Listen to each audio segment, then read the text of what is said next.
ఉన్నారు? బాగున్నారా? ఈరోజు వచ్చేసి కంటెంట్ ఎలాంటి కంటెంట్ చేస్తే మనకి యూట్యూబ్లో వ్యూస్ వస్తాయి అనేవి చెప్తున్నాను. అండ్ కొన్ని కంటెంట్స్ మనం చేసేదాన్ని బట్టి కొన్ని వ్యూస్ రావండి. ఫస్ట్ మనకి వ్యూస్ వచ్చేలా చేసుకోవాలి. మనం first short videos, long videos అన్నీ చేయాలి.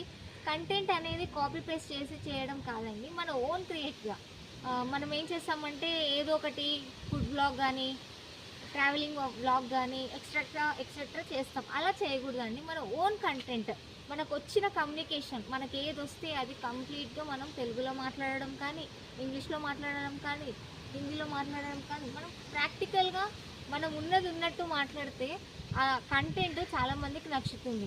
అండ్ మనము కాపీ పేస్ట్ చేయకూడదండి. కంటెంట్ అనేది చాలా ముఖ్యము.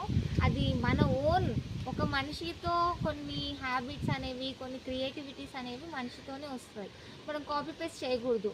క్యాట్ కాపీ అని అంటారు కదా, అలా చేయకూడదు. మన